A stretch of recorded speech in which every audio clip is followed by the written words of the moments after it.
Hello and welcome to SPMIS Academy. Today we are going to analyze the important articles of 26th October 2023. Please note, आप इस newspaper analysis का जो PDF version है उसको download कर सकते हैं in the link that is given in the comment section. वहां से आप कर सकते हो। एज वेल एज जो समरी है वो भी कमेंट सेक्शन में आपको दी हुई है। आप समरी जो आर्टिकल्स की है वो आप वहां से देख सकते हो। ये है हमारे टॉपिक्स जिनको आज के हम न्यूज़पेपर एनालिसिस में करेंगे। और जो सबसे पहला टॉपिक है दैट इज अपार आईडी, ये टॉपिक है। अब देखिए, ये अपार आईडी वाला जो टॉपिक है ये जीएस पेपर 2 गवर्नेंस के लिए इंपॉर्टेंट है एज वेल एज प्रीलिम्स इसके लिए भी इंपॉर्टेंट है। और बेसिक आइडिया क्या है इस अपार आईडी का, जरा इसको समझिएगा। अपार का फुल फॉर्म है automated permanent academic account registry. थोड़ा कॉम्प्लेक्स सा लगता है, लेकिन इसको जरा सिंपल अगर समझें तो क्या आइडिया ये है कि सरकार ने बोला है कि जो भी बच्चे जो पढ़ाई कर रहे हैं, चाहे स्कूल लेवल पर कर रहे हैं, चाहे कॉलेज लेवल पर कर रहे हैं, किसी भी लेवल पर जो भी पढ़ाई कर रहे हैं, वो बच्चे अगर चाहे तो अपनी अपार आईडी बनवा सकते हैं। जैसे हर एक पर्सन की एक आधार आईडी होती है। जो भी इंडिया में लोग रह रहे हैं उनकी आधार आईडी जनरेट हो सकती है। रिमेंबर, वो सिटीजनशिप का प्रूफ नहीं है, बट इंडिया में रहने वाले रेजिडेंट्स जो है उनके लिए आधार आईडी जनरेट हो सकती है। वैसे ही जो पढ़ने वाले बच्चे हैं, जो स्टूडेंट्स हैं, उनके लिए एक अपार आईडी जनरेट होगी। अगर वो चाहे तो जनरेट करवा सकते हैं। और ये अपार आईडी पूरी उनकी जितनी भी करी एजुकेशन लाइफ रहेगी, जितने जब तक वो पढ़ेंगे, सेम आईडी उनके लिए रहेगी। अच्छा, इस आईडी का की आइडिया है यहाँ पर कि अगर पूरे इंडिया के सारे बच्चे जो भी पढ़ने वाले हैं उनकी एक कॉमन आईडी हो जाएगी, तो उनकी जो एकेडमिक प्रोग्रेस है, दैट मीन्स कौन सी क्लास में उनको कितने मार्क्स मिले, ग्रेजुएशन में किस सब्जेक्ट में क्या ग्रेड मिला था, ये सारी चीजों को एक सेंट्रल डेटाबेस में स्टोर करके रखा जा सकता है। और यही इसका मेन बेनिफिट बन करके आएगा कि किसी भी बच्चे की जब तक उसने पढ़ाई करी, उसको कौन सी रैंक मिली, कितने परसेंटेज मार्क्स मिले, किस सब्जेक्ट में क्या मिला, ग्रेजुएशन में क्या मिला, पोस्ट ग्रेजुएशन में कितने मार्क्स मिले, किस सब्जेक्ट में क्या रहा, सब इंफॉर्मेशन उस स्टूडेंट की सेव करी जा सकती है अगर उसकी एक अपार आईडी जनरेट कर दी जाएगी। ये अपार आईडी देखिए कुछ ऐसी रहेगी जिसमें उसकी फोटो रहेगी, यहाँ पर name, date of birth, gender और ये सब रहेगा। और इस पूरी इंफॉर्मेशन को एक आईडी के थ्रू सेव कर दिया जाएगा। अच्छा, ये जो आइडिया ये जो अपार आईडी जनरेट होगी, इसका सबसे बड़ा फायदा होगा कि जो एजुकेशन में अभी के टाइम पर फ्रॉड होते हैं, लोग फर्जी सर्टिफिकेट बनवा लेते हैं, फर्जी डिग्री बनवा लेते हैं, कुछ भी अपने मार्क्स बोल देते हैं, ये जो फ्रॉड्स होंगे ये सब रुक जाएंगे। दूसरा एक बड़ा फायदा होगा कि जो ट्रांसफर होता है स्कूल्स और कॉलेजेस के बीच में, आपने देखा होगा जब आप ट्रांसफर लेते हैं तो एक टीसी चाहिए होता है, ट्रांसफर सर्टिफिकेट। वो ट्रांसफर सर्टिफिकेट की जरूरत भी खत्म हो जाएगी, क्योंकि आपकी सारी इंफॉर्मेशन की पिछली क्लास में आपके क्या मार्क्स आए हैं, कॉलेज में आपके क्या मार्क्स हैं, वो सब इस अपार आईडी में सेव रहेगी। और जब आप नए किसी स्कूल कॉलेज में जाओगे तो वहां पर जाके बस अपनी अपार आईडी शेयर करिए और वो खुद से ही देख लेंगे कि आपके क्या मार्क्स आए थे, कैसा आपकी परफॉर्मेंस थी।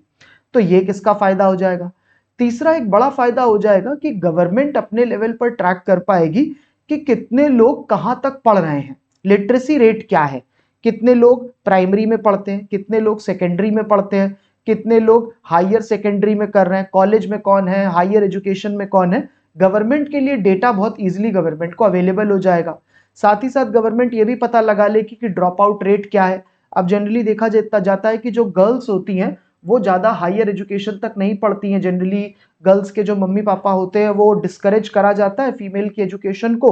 उतना ज्यादा हमारी जो कंजर्वेटिव माइंडसेट है, जो पेट्रियार्की की वजह से होता है, कि उनको उतना इनकरेज नहीं करा जाता। सरकार चाहती है कि ज्यादा से ज्यादा बेटियां पढ़ें, तो वो उसके लिए मेजर्स लेती है, बट उसका कोई फाइनल डेटा अच्छा सा मिलता नहीं है।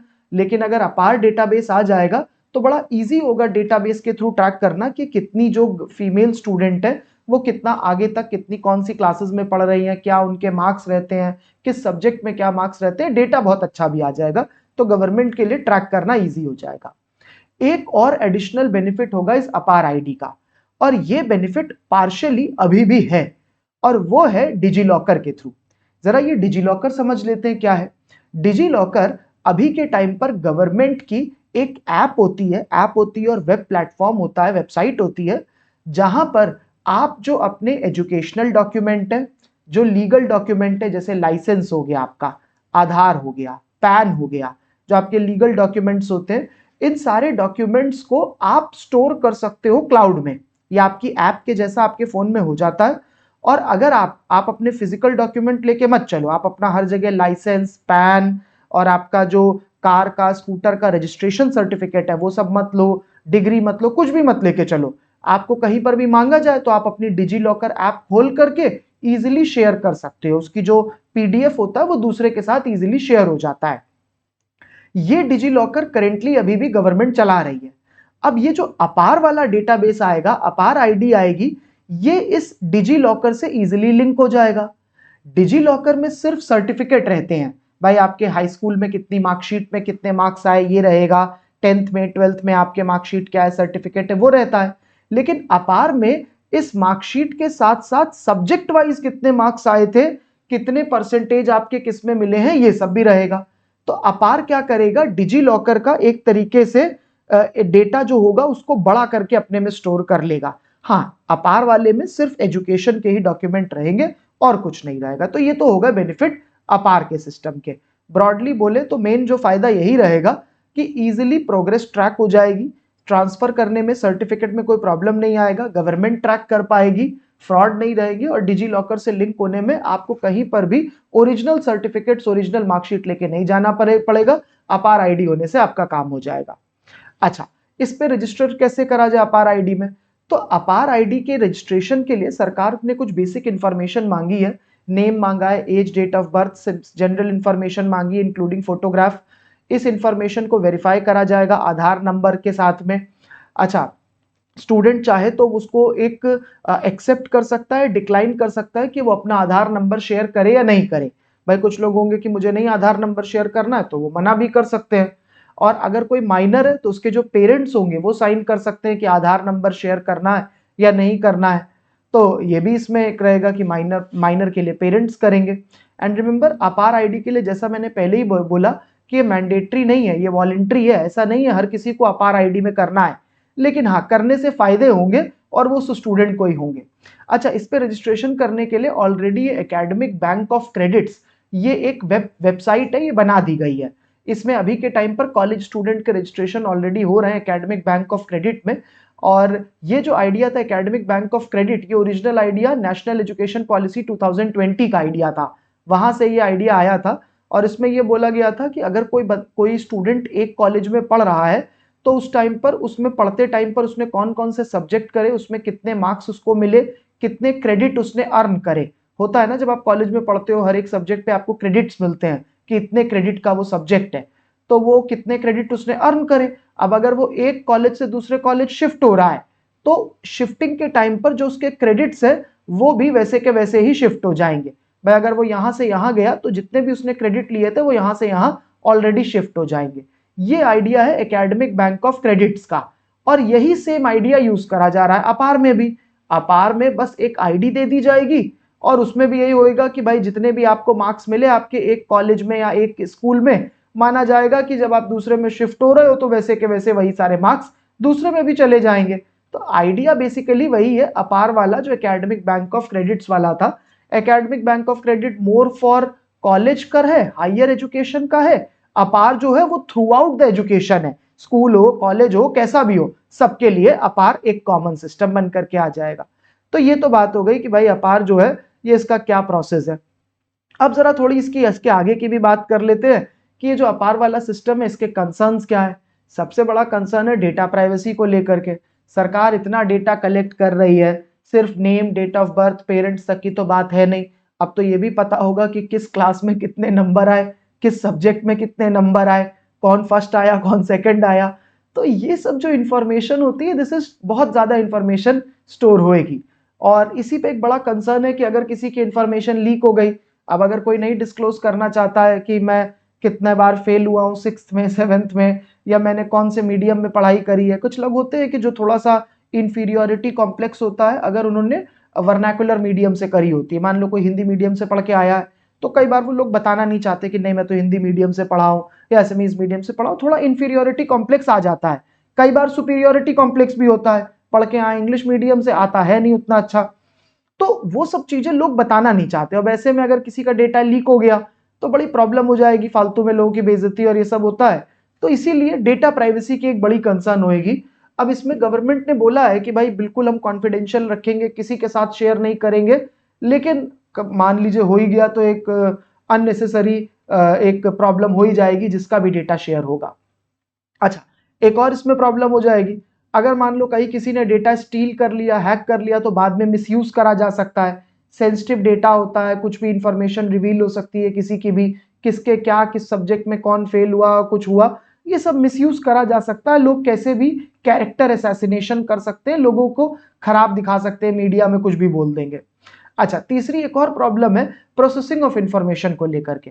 देखिए, ये जो अपार वाली इंफॉर्मेशन होगी, जो अपार आईडी में स्टोर रहेगी, ये अपार आईडी की इंफॉर्मेशन शेयर करी जाएगी, जो भी स्कूल्स में आप जा रहे हो, जिस कॉलेज में जा रहे हो उसमें शेयर करी जाएगी। अब मान लीजिए किसी ने बाद में बोला, कॉलेज पहुंच के बोला कि अब मैं अपना सारा डेटा अपार से हटाना चाहता हूं। ठीक है, हटा दो, कोई बात नहीं, एक बार बाद में हटाया, हटा लो, कोई बात नहीं। लेकिन जो डेटा ऑलरेडी अपार के थ्रू पहुंच चुका था उसके स्कूल्स, दूसरे स्कूल्स में, अब उसका क्या होगा? इसको ऐसे समझिए, सपोज कोई पर्सन पहले स्कूल 1 में था, फिर ये स्कूल 1 से जाता है स्कूल 2 में, और स्कूल 2 से जाता है फिर ये अगले कॉलेज में, दैट इज कॉलेज 1 में, और फिर उसके बाद में जाता है कॉलेज 2 में। अब भाई साहब इन्होंने बोला कि जब मैं कॉलेज 2 में आया हूं तब इन्होंने बोला अब मेरा सारा डेटा अपार से हटा दो और मुझे अब सारा कुछ नहीं पढ़ना। बट जब ऑलरेडी इन्होंने स्कूल 1 से स्कूल 2, स्कूल 2 से कॉलेज 1, कॉलेज 2 तक गए थे, तो ऑलरेडी जगह जगह पर अपार के थ्रू ही तो डेटा शेयर हुआ था। अब बाद में हटा भी दिया तो ऐसा थोड़ी ना है कि इनके पास और इनके पास और इनके पास ये डेटा नहीं रहा, रह जाता है। तो जो डेटा ऑलरेडी शेयर हो गया उसका क्या, वो तो नहीं हटेगा। तो ये बोला जा रहा है कि भाई प्रोसेसिंग ऑफ इंफॉर्मेशन के बाद में तो डेटा रह जाता है। अच्छा, स्कूल लेवल पर ये सब डेटा कलेक्ट करने की रिस्पॉन्सिबिलिटी किसकी आएगी? टीचर की। भाई कॉलेज लेवल पर तो कोई आदमी जा करके ये जो प्लेटफॉर्म बनाया गया एकेडमिक बैंक ऑफ क्रेडिट, इसके थ्रू कर देगा। बट स्कूल लेवल पर कौन सी एकेडमिक बैंक होगी? वो सारा का सारा काम आएगा टीचर पे। तो एक और बोला जा रहा है कि टीचर को एडिशनल एक बर्डन दिया जा रहा है, वैसे ही उनके पास बहुत सारे काम होते हैं। तो ये सारी कंसर्न्स जो हैं ये अपार से रिलेटेड अब तक हाईलाइट हुई हैं। जैसे जैसे स्कीम में और भी इश्यूज, जैसे जैसे स्कीम और इंप्लीमेंट होएगी, वैसे वैसे अपने को और भी पता चलेगा कि इसमें क्या क्या चीजें आ रही होती हैं। इससे रिलेटेड 2 प्रीलिम्स के प्रैक्टिस क्वेश्चन यहां पर दिए हैं, आप इनको अटेम्प्ट कर सकते हो। इजी क्वेश्चन है बट स्टेटमेंट वाइज क्वेश्चन है। स्टेटमेंट वाले क्वेश्चन करने से आपकी अंडरस्टैंडिंग इंप्रूव होती है, और ऐसे क्वेश्चन आजकल ज्यादा पूछे भी जा रहे हैं। तो जरा ये वाले क्वेश्चन अटेम्प्ट करिएगा, और थोड़े से ट्रिकी हैं, अच्छे से पढ़ के आपको करना पड़ेगा, एक एक स्टेटमेंट को डिटेल में पढ़ना पड़ेगा। इससे रिलेटेड एक मेंस का भी क्वेश्चन दिया है। आप में से बहुत सारे बच्चे पूछ रहे थे कि मेंस के क्वेश्चन नहीं दे रहे सर। वो इसलिए नहीं दे रहा था क्योंकि जो चेक करने वाले लोग थे, जो टीम थी, वो अभी नहीं कर पा रही थी। देखिए, पूजा का टाइम चल रहा था, फिर विजयदशमी भी आई थी, तो ऐसे में जो हमारे चेक करने वाली टीम है उनके ऊपर भी ज्यादा लोड नहीं डाला जा सकता है। हर कोई अपना अपना काम कर रहा है, एंजॉय कर रहा है, तो बहुत ज्यादा उनपे अननेसरी लोड डालने से प्रॉब्लम होती है। मैं मानता हूं कि आप लोगों को भी आंसर लिखना है, आपकी भी प्रैक्टिस होनी चाहिए, लेकिन अगर चेक ही नहीं करने वाला होएगा तो मैं कैसे प्रैक्टिस कराऊंगा? इसलिए मेंस के आपको क्वेश्चन नहीं दे रहे थे। आज के इस एनालिसिस में 2 क्वेश्चन दिए हैं। पहला ये वाला क्वेश्चन है, discuss how IT enabled measures like apart seek to transform the education in India. जो बच्चे पहले से तैयारी कर रहे हैं मेंस की, 1 साल हो गया है, आई रिक्वेस्ट देम कि इस क्वेश्चन को आप लोग खुद से अटेम्प्ट करो as per your no knowledge. और जिनको अगर हिंट चाहिए तो यहाँ पर हिंट लिखे हुए हैं, ये आप हिंट्स आप इसको देख सकते हो। सो ये हो गया अपना पहला टॉपिक। नेक्स्ट टॉपिक पर आ जाते हैं, and this topic is surrogacy laws in India. इस पर आ जाते हैं। सरोगेसी वाला टॉपिक जो है ना, ये पहले भी सत्यजीत सर ने कई बार कवर करा है, थोड़ा टाइम हो गया है, तो जरा पहले एक बार समझ लेते हैं ये सरोगेसी का मतलब क्या होता है। देखिए, सरोगेसी का सिंपल मतलब होता है कि भाई ये सपोज एक मेल और फीमेल है, मैरिड कपल है, और इस मैरिड कपल को बेबी नहीं हो रहा है, मान लो due to some medical reason इनका बेबी नहीं हो सकता है। तो ये लोग क्या करते हैं, किसी थर्ड वुमन को बोलते हैं कि भाई मेरी जो मेल का स्पर्म सेल है और जो विमेन का एग सेल है, इसको आर्टिफिशियली फर्टिलाइज कर दिया जाएगा, और जो एम्ब्रियो होगा वो इस थर्ड वुमन के वूम में रखा जाएगा। मतलब बच्चा इन दोनों का ही होगा, इन दोनों का ही बेबी है, लेकिन वो बेबी इस वुमन की वूम में नहीं रहेगा, जो ये मदर होगी उसके वूम में नहीं होगा, बट सरोगेट मदर के वूम में बच्चा होगा। ये हो जाता है पूरा का पूरा कॉन्सेप्ट। इसको अगर सिंपल बोले तो ऐसा देखिए कि अगर जैसे ये एक मैरिड कपल है, तो जो मेल होगा उसका स्पर्म सेल होगा और जो फीमेल है उसका एग सेल होगा, और इन दोनों को फर्टिलाइज करके एम्ब्रियो बनाया जाएगा। वो लेकिन जो एम्ब्रियो है वो इस वुमन के वूम में नहीं रहेगा। अगर इसको कोई मेडिकल प्रॉब्लम है तो ये थर्ड पर्सन को बोल सकती है, थर्ड वुमन को, कि भाई आपके वूम में मेरा बेबी जो होगा वो 9 मंथ्स तक रहेगा। इसको बोला जाता है सरोगेट मदर। और ये थर्ड पर्सन होती है जो अपना वूम देती है, इसको सरोगेट मदर बोलते हैं, और इस प्रोसेस को सरोगेसी बोलते हैं। अब ये जो सरोगेसी है ये इंडिया में पहले अनरेगुलेटेड तरीके से होती थी। बहुत बड़ा एक पूरा का पूरा एक बिजनेस जैसा बन गया था, स्पेशली जो फॉरेनर्स थे। ये बात की हो रही है आज से 3-4 ईयर्स पहले की बात है। फॉरेनर्स बहुत सारे इंडिया में आते थे और इंडिया की जो पुअर वुमेन होती थी उनको अपने बच्चों के लिए सरोगेट मदर बना देते थे। इंडिया में पावर्टी बहुत है, विमेन के पास नहीं पैसा था, गरीब विमेन जो विलेज की होती थी वो बहुत बार सरोगेट मदर बन जाया करती थी। लेकिन फिर इसको गवर्नमेंट ने सही करा, इस चीज को, ये गलत हो रहा था, और इसीलिए सरोगेसी एक्ट 2021 लाया गया। इसमें सबसे पहले तो बताया गया सरोगेसी का मतलब क्या होता है, जिसमें बोला कि भाई ये एक मैरिड कपल है जिनका बेबी नहीं हो रहा है, तो ये एक थर्ड वुमन की हेल्प, ये एक अनदर वुमन की हेल्प ले सकते हैं जो कि अपने वूम में इसके बेबी को 9 मंथ्स तक रखेगी। तो ये सरोगेसी की डेफिनेशन बोली गई। दूसरी बात, इस वाले सरोगेसी एक्ट 2021 में कॉमर्शियल सरोगेसी को बैन कर दिया गया। यहां पर सिर्फ ऑल्ट्रुइस्टिक सरोगेसी अलाउड है। ऑल्ट्रुइस्टिक सरोगेसी का मतलब है कि ये जो वुमन है जो अपने वूम में इस कपल के बेबी को रखेगी, वो इनसे कोई पैसा नहीं लेगी। कॉमर्शियल पर्पस में सरोगेसी नहीं हो सकती है। मतलब ये नहीं हो सकता है कि ये अपने वूम में इनके बेबी को 9 मंथ्स तक रखने के लिए कोई पैसा ले, ये नहीं हो सकता है। ऑल्ट्रुइस्टिक सरोगेसी का मतलब है कि ये इनकी कुछ रिलेटिव होगी और इनका एक्चुअली हेल्प करना चाह रही है, मदद करना चाह रही है, इसलिए this third surrogate mother has agreed that yes I will keep your fetus unborn baby in my womb, that is the altruistic surrogacy। अच्छा, ये क्यों है, इसके पीछे एथिकल आर्ग्यूमेंट है, मतलब एथिकली बोला जा सकता है। ऐसा क्यों?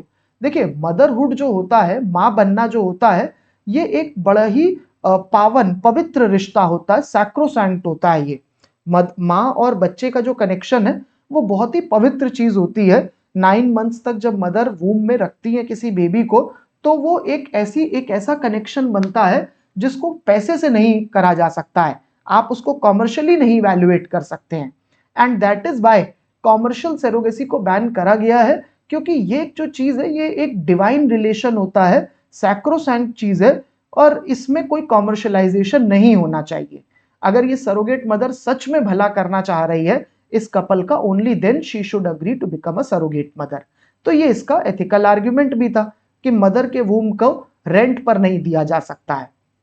अच्छा, इसमें कुछ लिमिटेशन भी बनाई गई, कुछ एलिजिबिलिटी भी दी गई कि फिर भाई कैसे डिसाइड होगा कि ये surrogate mother properly altruistic surrogacy दे रही है, या कहीं ऐसा तो नहीं कोई हिडन डील है दोनों के बीच में।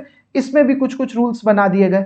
तो इसमें देखो, रूल ये बनाया गया कि वो कपल जिसको सरोगेट मदर की सर्विसेज चाहिए इस कपल को, तो उस कपल के लिए कुछ बोला गया कि वो एक मैन और वुमेन का प्रॉपर मैरिड कपल होना चाहिए। सिर्फ मेडिकल ग्राउंड पर ही वो ले सकता है सरोगेसी, मतलब ऐसा नहीं हो सकता है किसी की एज ज्यादा है इसलिए वो सरोगेट मदर की हेल्प ले रहा है, नहीं, this is not allowed. Only medical ground पे, दैट मीन्स कोई एक डॉक्टर बोले कि हाँ ये कपल अब पेरेंट नहीं बन सकता है बिकॉज इनको बेबी नहीं हो सकता है ड्यू टू मेडिकल रीजंस, तभी ये सरोगेट मदर की हेल्प लेंगे। एज के भी रिस्ट्रिक्शन लगाए गए। विमेन जो होती है 23 से 50 की हो, मेल जो होता है 26 से 55 का होना चाहिए। ये जो कपल है इसकी एटलीस्ट 5 साल तक शादी हुई होनी चाहिए। सरोगेट मदर के ऊपर भी रिस्ट्रिक्शन है। सरोगेट मदर इनकी कोई क्लोज रिलेटिव होनी चाहिए, ऐसा नहीं हो सकता कि किसी को भी बोल दिया कि सरोगेट मदर बन जाओ, ऐसा नहीं होना चाहिए। सरोगेट मदर लाइफ में सिर्फ एक ही बार सरोगेसी कर सकती है। सरोगेट मदर की एज भी 25 से 35 होनी चाहिए। तो ये सब बहुत सारे रिस्ट्रिक्शन लगा दिए गए हैं जिससे कि ऑल्ट्रुइस्टिक सरोगेसी ही हो। अच्छा, कुछ कुछ इनएलिजिबिलिटी क्राइटेरिया भी बना दिए गए कि कौन लोग सरोगेसी नहीं ले सकते। अब अगर किसी कपल का ऑलरेडी बेबी है तो वो सरोगेसी के लिए एलिजिबल नहीं होते हैं, अगर उनका ऑलरेडी बेबी है तो वो नहीं एलिजिबल होते हैं। अच्छा, दूसरी बात ये बोल दी गई कि अगर कोई सिंगल वुमन है वो सरोगेसी की सर्विसेज ले सकती है, बट उसके लिए जरूरी है कि वो विडो हो या डाइवोर्सी हो, डाइवोर्स हो चुका या विडो हो, और वो 35 से 45 की एज में हो, तभी वो वुमन भी सरोगेसी की सर्विस ले सकती है। रिमेंबर, सिंगल मैन को सरोगेसी की सर्विस नहीं ले सकते हैं, मतलब सिंगल वुमन सरोगेसी ले सकती है, दूसरी वुमेन के थ्रू अपना बेबी करवा सकती है, लेकिन सिंगल मैन को अलाउड नहीं है कि वो किसी सरोगेट मदर की सर्विस ले पाए, उनकी हेल्प ले पाए, ये अलाउड नहीं है। अच्छा, सरोगेट मदर के लिए जैसा मैंने बताया कि क्लोज रिलेटिव होना चाहिए इस कपल का, कोई इसका क्लोज रिलेटिव भी बन सकता है सरोगेट मदर, ये बात मैंने बताई दी। एज के बारे में भी आपको बता दिया, और एक ही बार बन सकती है, ये वाली बात भी बता दी। अब एक चीज समझिएगा कि आज के टाइम पर करंट इशू क्या है जिसकी वजह से हम ये टॉपिक कर रहे हैं। तो अब जरा इस बात पर आ जाते हैं कि करंट इशू क्या है ना। सी, करंट इशू का मैं आपको जरा थोड़ा सा बैकग्राउंड बता देता हूं। 2023 में मार्च के मंथ में गवर्नमेंट ने सरोगेसी से रिलेटेड एक नए रूल्स लेकर के आई। लॉ को नहीं चेंज करा, बस थोड़े से रूल्स को चेंज करा। और रूल्स में उसने गवर्नमेंट ने ये स्पेसिफिकली बोला कि अगर किसी कपल को सरोगेट मदर की हेल्प लेनी है, सरोगेसी लेनी है, तो उसके लिए जरूरी हो कि ये जो बेबी जो इस सरोगेट मदर के वूम में है, ये बेबी इस कपल से जेनेटिकली रिलेटेड होना चाहिए। जेनेटिकली रिलेटेड का मतलब है कि ये जो मेल है इसका स्पर्म सेल होना चाहिए, ये जो फीमेल है इसका एग सेल होना चाहिए। सिर्फ इन दोनों के फर्टिलाइजेशन से जो बनेगा एम्ब्रियो, सिर्फ वही इसके वूम में डाला जा सकता है। सरोगेसी की कंडीशन बोल दी गई कि इसका स्पर्म, कपल का स्पर्म एक्चुअल चाहिए, मेल का और फीमेल का भी एग चाहिए, और उसी से ही सरोगेसी हो सकती है। ये सरकार रूल इस साल मार्च में 2023 में लाई। अब हुआ ये कि इसके अगेंस्ट एक कपल था जिसने सुप्रीम कोर्ट में केस कर दिया। अच्छा, कपल ने क्या बोला कि उस कपल के लिए ये जो वुमन थी उस कपल की, उसको एक डिजीज था जिसको बोलते हैं MRKH सिंड्रोम। इसका फुल फॉर्म है मेयर रोकेंटांस्की कुस्टर हाउजर सिंड्रोम। अपने को पूरा फुल फॉर्म तो नहीं जानना है, MRKH अगर प्रीलिम्स में भी आएगा तो MRKH से काम हो जाएगा। ये MRKH सिंड्रोम जिस वुमन को होता है, उस वुमन को जो फीमेल रिप्रोडक्टिव सिस्टम है वो प्रॉपरली डेवलप नहीं हो पाता है उसका। अगर मान लीजिए कि इस वुमन को, इस औरत को MRKH सिंड्रोम है, तो इसका female reproductive system proper develop नहीं हो पाएगा।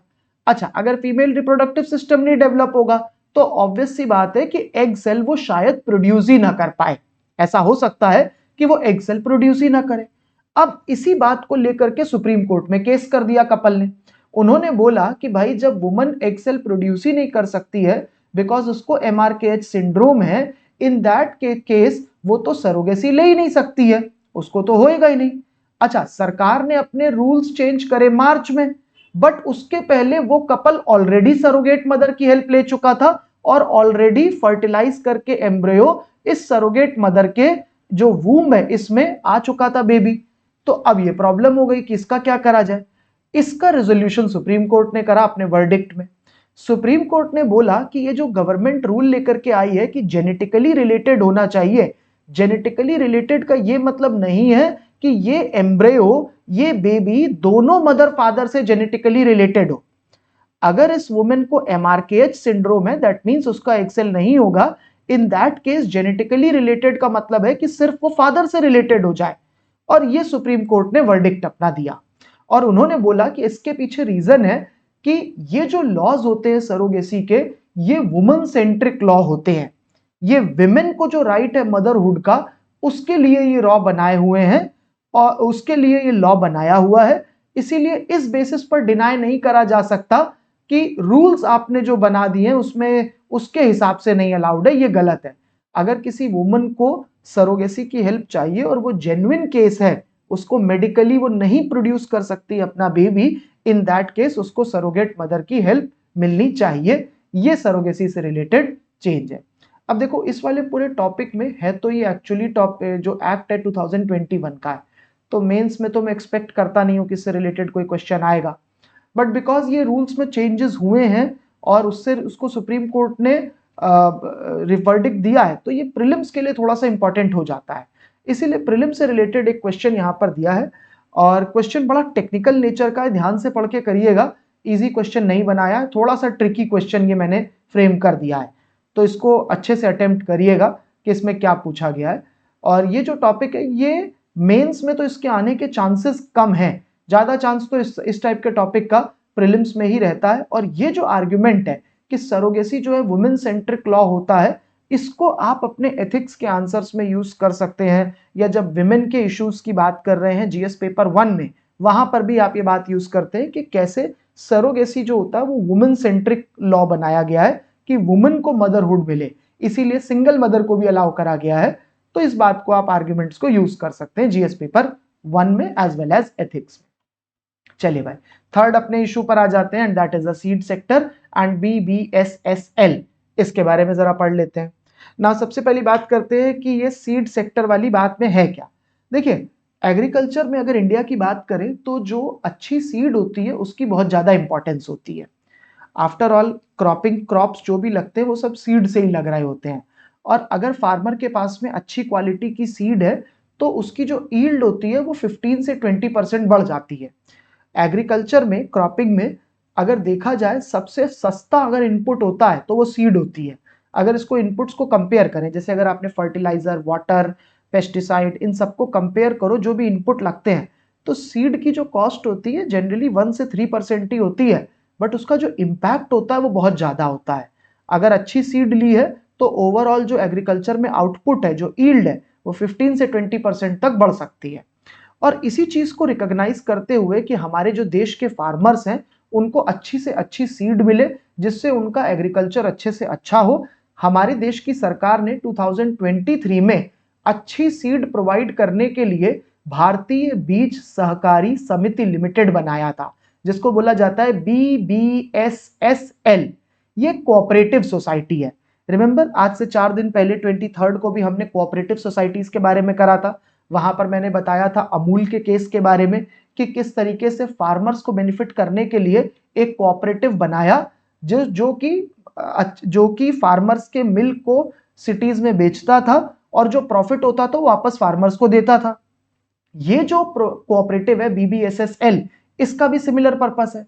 इसका पर्पस है कि फार्मर्स से अच्छी सीड्स को लेना, उसको बढ़िया अच्छे से और डेवलप करना, बढ़िया सीड्स बनवाना और उन्हीं सीड्स को वापस दूसरे फार्मर्स को बेचना एज वेल एज एक्सपोर्ट भी करना, और जो बढ़िया प्रॉफिट होगा वो वापस जाके अपने फार्मर्स को देना।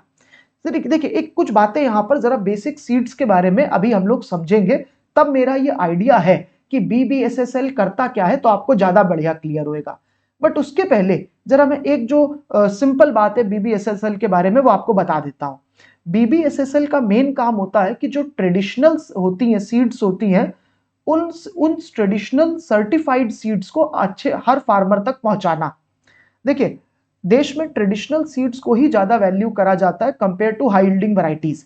ट्रेडिशनल सीड्स इसलिए क्योंकि ऐसी सीड्स हमारे देश के जो क्लाइमेट है, जिस जगह पर जो क्लाइमेट है उसके हिसाब से वो सीड ऑलरेडी हो चुकी हैं। भाई, पिछले 2-2.5 हजार साल से एग्रीकल्चर चल रहा है, तो हमारे देश के फार्मर्स को पता है किस टाइप के क्लाइमेट में कौन से टाइप की सीड सबसे अच्छी होती है। बीबीएसएसएल का काम है कि ऐसी ही ट्रेडिशनल सीड्स को सर्टिफाई करके फार्मर्स तक पहुंचाना, ये इसका मेन काम होता है। अब देखो ये कैसे एग्जैक्टली करता है इसको जरा समझ लेते हैं, और उसके लिए हमें सीड प्रोडक्शन सिस्टम को समझना पड़ेगा कि सीड प्रोडक्शन सिस्टम कैसा होता है। देखिए, होता यह है कि मार्केट में किस जगह पर किस टाइप की डिमांड है कौन सी सीड की, इसको स्टडी करा जाता है। इसको स्टडी कैसे करा जाता है? फार्मर से ही बात कर करके उन्हीं से पूछा जाता है कि आप कौन से टाइप की सीड लगाते हो, आप कौन सा राइस लगा रहे हो, कौन सा आप व्हीट लगाते हो, कौन सा मस्टर्ड लगाते हो, उनसे पूछा जाता है कि बताओ आपकी वैरायटी कौन कौन सी होती है। अच्छा, फार्मर बताते हैं हमारी ये वैरायटी है। अब क्या करते हैं, ये जो बीबीएसएसएल है ये क्या करेगा, फार्मर से सीड्स लेगा, पूछेगा अच्छा बताओ आप जोहा राइस लगा रहे हो, लाओ जरा मुझे जोहा की अच्छी सीड्स दो। जोहा की अच्छी सीड्स ले ली जाएगी, या जो भी राइस है उसकी सीड ले ली जाएगी। और फिर ये BBSSL थोड़ा सा इस पर रिसर्च एंड डेवलपमेंट करेगा और उन अच्छी सीड से और अच्छी सीड्स बनाएगा। देखिए, अच्छी सीड से अच्छी सीड्स बनाने का मतलब है कि जब किसी, आप मान लीजिए आपके पास में 10 किलोग्राम राइस की सीड है, आपने उससे और प्रोड्यूस करा, तो जो नया राइस बनेगा उसमें बहुत सारी नई सीड्स आएंगी। बट जरूरी नहीं है हर सीड की क्वालिटी अच्छी रहे, है ना भाई, खराब भी हो जाती है सीड। हर राइस अच्छा नहीं होता है, कुछ ज्यादा अच्छा होता है, कुछ कम अच्छा होता है। अब BBSSL क्या करेगा कि जो अच्छी अच्छी सीड्स है उनको और ज्यादा ग्रो करेगा, जिससे और अच्छी सीड्स बनाई जाए। बेसिकली जो जेनेटिक वैरायटी है ना, उसमें बेस्ट क्वालिटी की वैरायटी को, बेस्ट क्वालिटी के जीन्स को रखा जाएगा और फिर उसको रख करके ऑफिशियली रिलीज करा जाएगा ब्रीडर सीड को। अब ब्रीडर सीड जो होती है ये बेस्ट क्वालिटी की सीड होती है, जो कि बिल्कुल प्रॉपर सुपरविजन में बनाई जाती है। और इस ब्रीडर सीड का काम होता है फाउंडेशन सीड बनाना। मान लीजिए 10 किलोग्राम ब्रीडर सीड बनी, इन ब्रीडर सीड को ग्रो करा जाएगा, उनसे बनेगी फाउंडेशन सीड। ये तो आपको पता है, सीड से ही सीड बनेगी, जब सीड को डालोगे ग्रो करेगी, प्लांट बनेगा, उसी से नई सीड बनेगी। तो इन ब्रीडर सीड से बनती है फाउंडेशन सीड। इन फाउंडेशन सीड्स को बनाते टाइम भी इंश्योर करा जाता है कि बढ़िया जेनेटिक प्योरिटी बनी रहे। ऐसा नहीं हो कि ब्रीडर सीड के साथ में गलती से कुछ मिक्स हो गई, खराब क्वालिटी की सीड, या फिर फर्टिलाइजेशन जो ऐसा हुआ पॉलन ग्रेन्स के थ्रू कि कोई गंदी सीड आ गई, खराब हो गए जेनेटिक क्वालिटी, ये ना हो, बढ़िया फाउंडेशन सीड बने। अब इन फाउंडेशन सीड्स को फिर से ग्रो करा जाता है, उससे बनती है सर्टिफाइड सीड। सर्टिफाइड सीड का मतलब है कि ये सीड को सर्टिफाई करा जाता है कि इसको ग्रो करते टाइम पर, इस सीड को बनाते टाइम पर हमने क्वालिटी का ध्यान रखा था, and that is why it is certified. ये सर्टिफाइड सीड्स वापस दी जाती हैं फार्मर्स को, और यही सीड्स को फार्मर ग्रो करते हैं और फार्मर ज्यादा से ज्यादा अच्छी प्रोडक्शन करते हैं। अब BBSSL का काम होता है कि ये जो सर्टिफाइड सीड्स हैं, ट्रेडिशनल वैरायटीज की, ट्रेडिशनल क्रॉप्स की सर्टिफाइड सीड्स, ये प्रॉपरली हर फार्मर तक पहुंचे, एज वेल एज ये एक्सपोर्ट भी हो।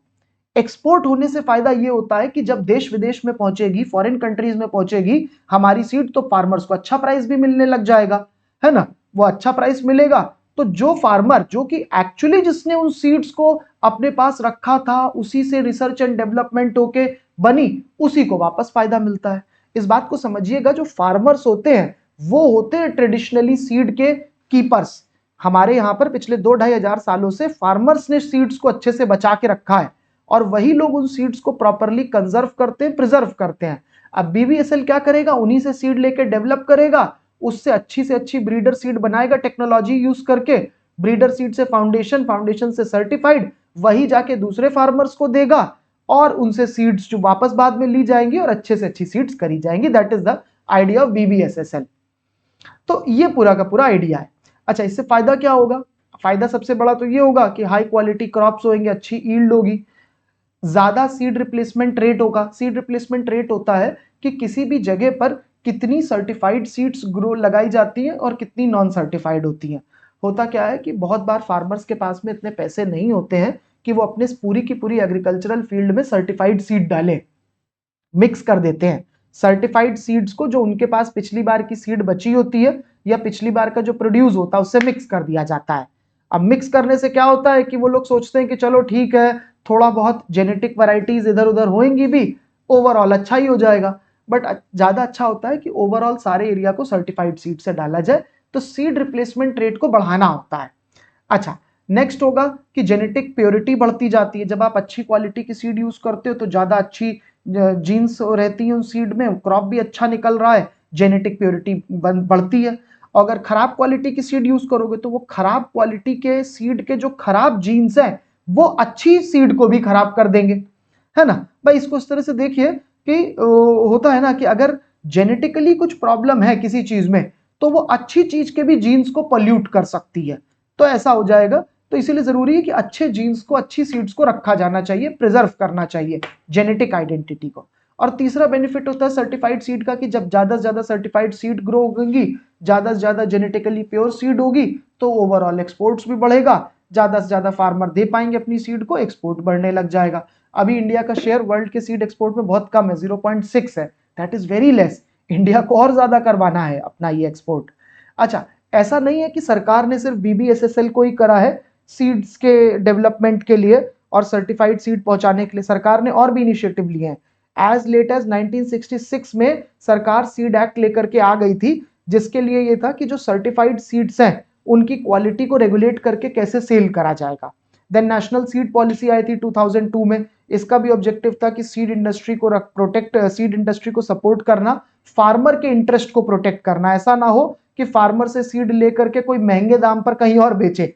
रिमेंबर जैसे बताया गया था कि उस दिन कोऑपरेटिव वाले आर्टिकल में कि फार्मर से मिल्क लेके महंगा करके कहीं और बेचा, तो ये नहीं होना चाहिए। इसीलिए BBSSL है, फार्मर से सीड लेके डेवलप करके वापस दूसरे फार्मर्स को देगा और एक्सपोर्ट करेगा, इसी फार्मर्स का फायदा भी होगा।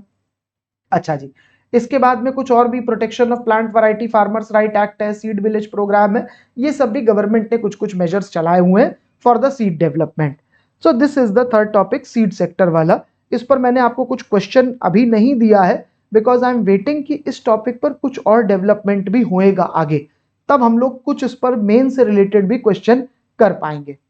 नेक्स्ट अपना टॉपिक है प्रिजर्विंग हेरिटेज, ये GS पेपर 5 का टॉपिक है। अच्छा, इस पर जरा समझना ये न्यूज क्या थी। तो हुआ ये है कि अभी 2 दिन पहले अरुणाचल प्रदेश की गवर्नमेंट ने अनाउंसमेंट करी है कि अरुणाचल प्रदेश में जो प्री इंडिपेंडेंस के टाइम के स्कूल्स हैं उनको हेरिटेज स्कूल का टाइटल दे दिया जाएगा। बेसिकली 1947 के पहले के जो फेमस स्कूल्स होते हैं, जैसे आसाम में कॉटन कॉलेज जो है पुराना स्कूल है, फेमस स्कूल है पहले के टाइम का, तो वैसे ही जो अरुणाचल में है उनको प्रिजर्व करा जाएगा ऐसे स्कूल्स को, और उनको हेरिटेज स्कूल के थ्रू डेवलप करा जाएगा। अब ये जो आइडिया है जो अरुणाचल प्रदेश गवर्नमेंट ने बोला है, इसी आइडिया पर ये आर्टिकल आया है आसाम ट्रिब्यून में, और इसमें ये बोला गया है कि आसाम की गवर्नमेंट को भी ऐसा करना चाहिए। हमारे यहाँ पर भी बहुत सारे पुराने स्कूल है, एग्जाम्पल कॉटन, तो ये जो पुराने स्कूल्स हैं इनकी पुरानी पुरानी बिल्डिंग्स हैं, और भी जो है गवर्नमेंट बंगलोज होते हैं, आयरन ब्रिजेस हैं, रेलवे ट्रैक्स हैं, सब जो पुरानी चीजें हैं इनको कंजर्व करने की जरूरत है और इनको भी हेरिटेज एंटिटी डिक्लेयर करना चाहिए। अच्छा, इसमें कुछ सजेशन है कि कैसे क्या उनको हेरिटेज स्ट्रक्चर में क्या यूज करना चाहिए, जो पुरानी पुरानी बिल्डिंग्स हैं, पुरानी जगह, इनका क्या यूज है। तो सबसे पहला कॉमन इसका हो सकता है कि इनको म्यूजियम में कन्वर्ट कर दो। एग्जाम्पल, कॉटन कॉलेज का जो यूनिवर्सिटी हो गई है उसका जो प्रिंसिपल बंगलो है उसको बोला गया है कि उसको म्यूजियम में कन्वर्ट कर दो। इससे क्या होगा, ज्यादा से ज्यादा लोग वहां जाएंगे, देखेंगे, समझेंगे हिस्ट्री को। दूसरा है गार्डन या ओपन स्पेसेस बना दो। जब आप गार्डन बना देते हो किसी पुरानी जगह हेरिटेज स्ट्रक्चर के अराउंड, आर्कियोलॉजिकल साइट के अराउंड, तो ज्यादा से ज्यादा लोग विजिट करते हैं, पैसा भी मिलता है, तो एज अ रिजल्ट मेंटेन्ड भी रहती है वो जगह। तीसरी बात बोली गई है कि वहां पर कैफे बना सकते हैं, थीम बेस्ड कैफे बना दो, टूरिस्ट अट्रैक्शन सेंटर्स बना दो, एज अ रिजल्ट वो जगह भी मेंटेन्ड रहेगी, खराब नहीं रहेगी। तो ये सब कुछ कुछ सजेशन बोले गए हैं। अच्छा, यहां पर एक और चीज देख लेते हैं कि क्या क्या चैलेंजेस हैं ऐसे हेरिटेज को प्रिजर्व करने के। कुछ जो चैलेंजेस है मैंने यहां पर लिखे हैं। सबसे बड़ा चैलेंज होता है किसी भी हेरिटेज की जगह को प्रिजर्व करने का, दैट इज थेफ्ट। सबसे बड़ा चैलेंज है थेफ्ट, और साथ में सेकंड भी जोड़ दे, स्मगलिंग। बहुत कॉमन चीजें देखी जाती हैं कि हमारे देश में और आसाम में, दोनों जगह की बात हो रही है, जब भी किसी जगह को आर्कियोलॉजिकल साइट बनाया जाता है, हेरिटेज साइट्स बनाया जाता है, पता नहीं लोग क्या करते हैं, वो जा करके उस जगह पर या तो कुछ उठा लाएंगे, वहां से चोरी कर देंगे, या स्मगलिंग कर लेंगे, किसी सामान को बेच देंगे बाहर जाके। पता नहीं ऐसा क्या कल्चर है, लेकिन ये बड़ा करा जाता है। इसीलिए जगह जगह पर अब सिक्योरिटी कैमरास लगाने पड़ते हैं। लोगों को कुछ तो होती है, एक टेंडेंसी होती है कि थोड़ा सा उस जगह पर चोरी वोरी हो जाएगी, थेफ्ट हो जाती है। तो ये दोनों एक बड़े प्रॉब्लम है हेरिटेज को प्रिजर्व करने को लेके, थेफ्ट और स्मगलिंग होना। तीसरी बड़ी प्रॉब्लम है अनरेगुलेटेड टूरिज्म होना। भाई टूरिज्म हो तो इवनली डिस्ट्रीब्यूटेड होना चाहिए, पूरे साल होना चाहिए, बट जनरली देखा जाता है कि किसी 1 या 2 दिन खूब सारे लोग आ जाते हैं, फिर वो डैमेज करने लग जाते हैं उस जगह को, तो वो सब प्रॉब्लम है। मोर ओवर मिडिल मैन आ जाते हैं, बहुत सारी जगहों पर क्या होता है, मिडिल मैन इस बिल्कुल कंट्रोल कर लेते हैं टूरिज्म को, तो ये भी एक प्रॉब्लम होती है, मिडिल मैन नहीं होने चाहिए टूरिज्म में। अच्छा, इसके बाद होता है सिक्योरिटी ऑफ म्यूजियम्स को लेकर के। मोस्ट ऑफ द म्यूजियम्स में मैन पावर की शॉर्टेज है, प्रॉपरली गार्ड नहीं हो रहे होते हैं, जिसकी वजह से एक्सीडेंट, फायर के एक्सीडेंट होना, थेफ्ट होना, ये सब कॉमन है। पांचवी प्रॉब्लम है हेरिटेज को लेके डुप्लीकेशन हो जाता है। ओरिजिनल जो स्ट्रक्चर है उसका कॉपी लोग बनवा लेते हैं, जिससे ओरिजिनल जो होता है उसकी जो सैंक्टिटी है वो खत्म होने लग जाती है। ये बड़ी एक कॉमन प्रॉब्लम है, डुप्लीकेट कर देना, कॉपी बन जाना। अच्छा, इसके बाद एक और प्रॉब्लम है मेंटेनेंस नहीं होना। अब जैसे इसका बेस्ट एग्जांपल है सारायदियों के जो मोइदम्स हैं, उनका मेंटेनेंस खराब हो रहा है। आप आजकल डेली बेसिस पर कुछ ना कुछ न्यूज में आता ही रहता है कि भाई सारायदियों के जो मोइदम्स हैं उनका प्रॉपर मेंटेनेंस नहीं हो रहा है। और भी जो स्ट्रक्चर है आसाम में, जितनी भी पुरानी जगह हैं, उनके मेंटेनेंस को लेकर के अक्सर बोला जाता है कि उतना अच्छा मेंटेनेंस नहीं है। नेक्स्ट है एनक्रोचमेंट हो जाना। लोग जो गवर्नमेंट की लैंड होती है, जो हेरिटेज स्ट्रक्चर की लैंड है, उसको एनक्रोच कर लेते हैं। और एक और प्रॉब्लम है इंक्लूसिविटी। ऐसा नहीं है किसी एक ही दो कम्युनिटी के कल्चर या हेरिटेज को कंजर्वेशन होना चाहिए, बट सबका होना चाहिए। किसी एक या दो नहीं, सारे सारे के सारे जो कम्युनिटीज हैं उनके सबके हेरिटेज का कंजर्वेशन होना चाहिए। तो ये बोला गया है इंक्लूसिविटी होनी चाहिए। अदरवाइज क्या होता है कि रिजेंटमेंट होता है। कोई कम्युनिटी बोलती है मेरे कल्चर को हेरिटेज नहीं करते हो, उसके वाले को कर लेते हो। तो इंक्लूसिविटी भी होना जरूरी है। इसके बेसिस पर देखिए यहाँ पर एक मेंस का प्रैक्टिस क्वेश्चन दिया है। बोला गया है कि आसाम के हेरिटेज को सेफगार्ड करना जरूरी है अभी। क्या चैलेंजेस होते हैं सेफगार्ड करने में और क्या स्टेप्स आप सजेस्ट करोगे प्रोटेक्ट करने में? चैलेंजेस आपको बता दिए हैं। क्यों सेफगार्डिंग करनी है आपको समझ में आ गया, आसाम के हेरिटेज को क्यों करना है। क्या स्टेप सजेस्ट करोगे, ये आपको थोड़ा खुद से सोच के करना पड़ेगा। आपको थोड़े यूनिक पॉइंट लिखने, क्योंकि इसमें लिखा है वुड यू सजेस्ट, तो थोड़ा सा आपको सोचना पड़ेगा कि क्या करना चाहिए। आप हिंट यहां से ले सकते हो कि ये सब हिंट देखो दी हुई है, बट आई विल सजेस्ट कि कुछ यूनिक पॉइंट आप अपने एग्जाम्पल से, जो कुछ भी आपने देखा है उसके बेसिस पर करिएगा। 10 मार्क्स का क्वेश्चन है, ज्यादा तो नहीं लिखना है, ऑलरेडी इसमें 3 पार्ट है ही है, तो लिमिटेड ही पार्ट आपको यहाँ पर करना है। नेक्स्ट हम लोग आ जाते हैं लास्ट आर्टिकल पर। दिस इज अमूर फाल्कन से रिलेटेड। अमूर फाल्कन देखिए ये एक बर्ड होती है, और ये जो बर्ड होती है ये अमूर रिवर है on the border between Russia and China, यहाँ वाले एरिया में ये बर्ड मिलती है। और ये बर्ड क्या करती है, विंटर के टाइम पर इस वाले पार्ट से यहाँ से फ्लाई करती है, माइग्रेशन करती है, और माइग्रेट करते हुए ये साउथ अफ्रीका तक आ रही होती है। ये बहुत लंबा ये माइग्रेशन कर रही है। अच्छा, इसी माइग्रेशन का ये जो पूरा का पूरा रूट होता है, इसमें ये क्या करती है, नागालैंड और मणिपुर में इस जगह पर आ करके थोड़े टाइम पर रुकती है। तो ये इसका ब्रीडिंग ग्राउंड है। विंटर के टाइम ये यहाँ आ जाती है, लेकिन बीच में ये जो पूरा का पूरा माइग्रेशन का पाथ है, इसमें ये नागालैंड और मणिपुर वाले एरियाज में आकर के कुछ टाइम पर इसका स्टॉप ओवर हो जाता है, कुछ टाइम ये रुकती है। अच्छा, ये जो बर्ड होती है, इसके अगर कंजर्वेशन की बात करें तो इसको IUCN की रेड लिस्ट में लीस्ट कंसर्न में रखा गया है, बट इंडिया में इसको वाइल्ड लाइफ प्रोटेक्शन एक्ट में इसको पूरा प्रोटेक्शन मिला है। और कंजर्वेशन माइग्रेटरी स्पीशीज में जो इंडिया सिग्नेटरी है, वहां पर भी इसको प्रोटेक्शन मिला हुआ है।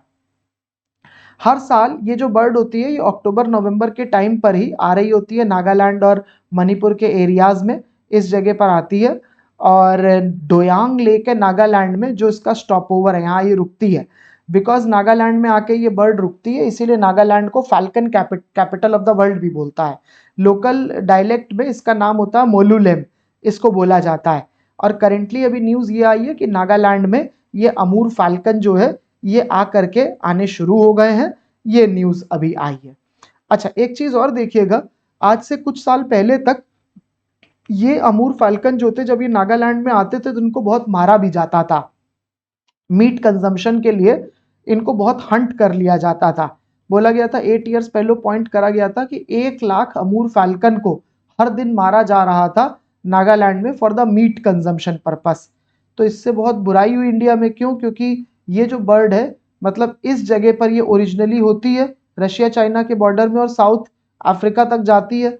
जस्ट थोड़े टाइम के लिए वो नागालैंड में आती है और उसमें इतना ज़्यादा उसको मारा गया, तो उसकी वजह से इंडिया की बहुत हर जगह पर डिसग्रेस हुई। इंडिया को बोला गया, कंडेम करा गया कि भाई इस तरह से बर्ड को नहीं मारना चाहिए।